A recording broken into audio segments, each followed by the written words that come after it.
Happy Sunday, guys. Today we are going to taking a look at how to host your own instance of N8N using Docker. And we're also going to be connecting to that instance using the Docker MCP Toolkit N8N MCP.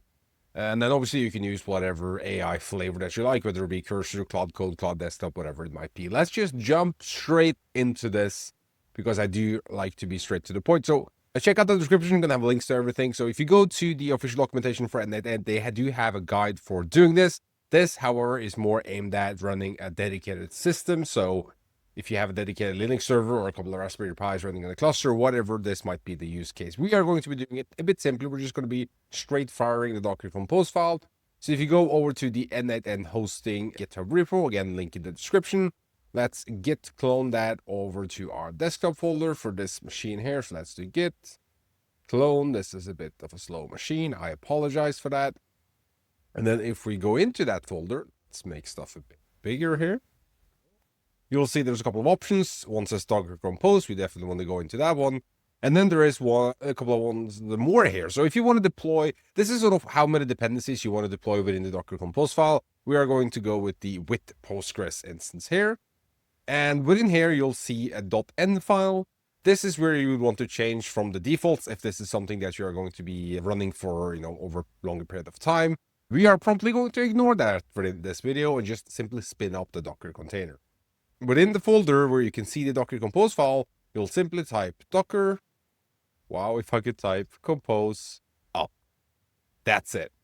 I already have had the image pulled. This is going to take a way longer if this is the first time you run this because it actually has to pull the image from the Docker repository. And then at the end here, you'll see that after it does all the database integration stuff, you'll see that we do have an endpoint that we can reach N8N over.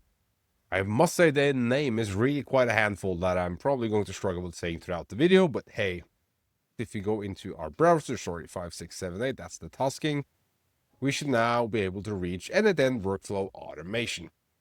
And while they try to make you pay for this throughout the setup, you don't have to. It's free. So let's just register an email here, blah@blah.com. Please subscribe. And then I'll make a super secure password. There we go. And after that, you should now be inside N8N. And this is where you would create all your magical workflows to do all sorts of interesting stuff. If you don't want to do that by hand, I guess also the whole point of the video is to show you how you can do this through the MCP. So if you open up Docker Desktop, which by the way, of course, you have to have installed in order to do any of this, you go into the MCP Toolkit tab and you go to catalog. There is an N8N MCP that we can install. Let's search for that and then go add server. And then you'll see that it has been added, but it asks for a couple of secrets. It's asking for the configuration URI as well as the API key. And by default, we can actually just use this value right here because it is running on port 5678 and it is running to the local Docker host, which this resolves to. However, the API key we have to generate. So let's go over to settings here, bottom left corner, go to API and then click create API key. Let's call that edited MCP. Expression can be whatever you want it to be. It has access to everything. Click, once you get the API key, click to copy, go back into Docker and save this here and then click stop and save.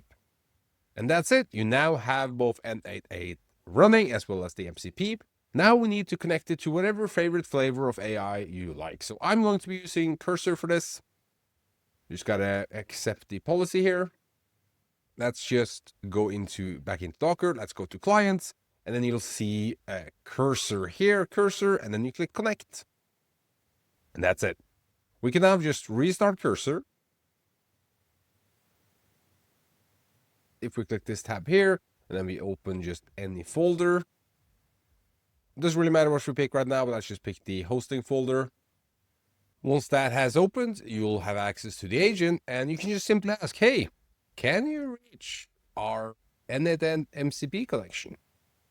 If so, what tools or methods do you have access to?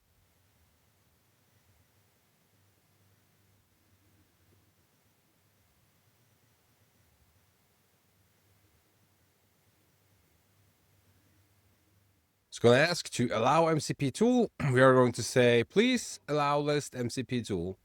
Oh, sorry, run everything because YOLO. Continue, yes, this is fine for testing. And there we go. Cursor is now aware that you do have MCP, the Docker MCP installed, and that through that you can reach N8N using its sub, I guess, MCP, right? There we go. You can reach it. So let's create a simple workflow. Create me a simple workflow that connects to my Gmail, fetches me the last important email. We'll tell it to use OpenAI to determine. And then messages me on Discord with this.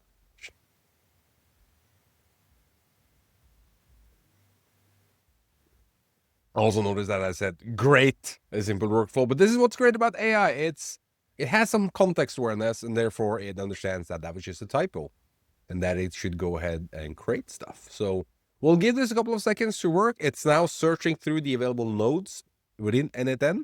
And once this is done, we should actually see just the workflow appearing here. If we go back, and then right now there are no workflows to list, but once it creates a workflow, we'll see it.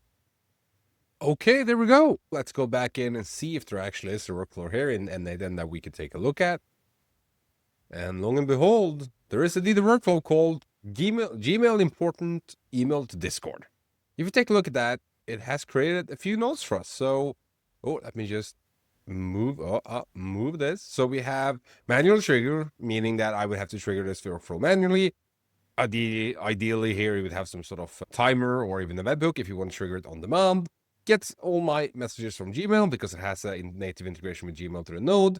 Formats those emails, and then it uses OpenAI, essentially just sending all your emails, or a chunk of them at least, to OpenAI, formatting that back, and then sending a Discord message. If we check out the Gmail node here, it's lacking a set of credentials. So obviously this didn't magically connect to my Gmail account. That would be dreaming. You would have to create a new set of credentials here and connect to your Gmail account. And I imagine the same would be for Discord. So inside of Discord, it is lacking a set of credentials for Discord bot. But I think this showcases how easily you can take an idea, put something down in words, and have N8N through its MCP, through some sort of AI flavor that you like, create a workflow out of it. Thank you so much for watching. Please like and subscribe, and I'll see you all next Sunday.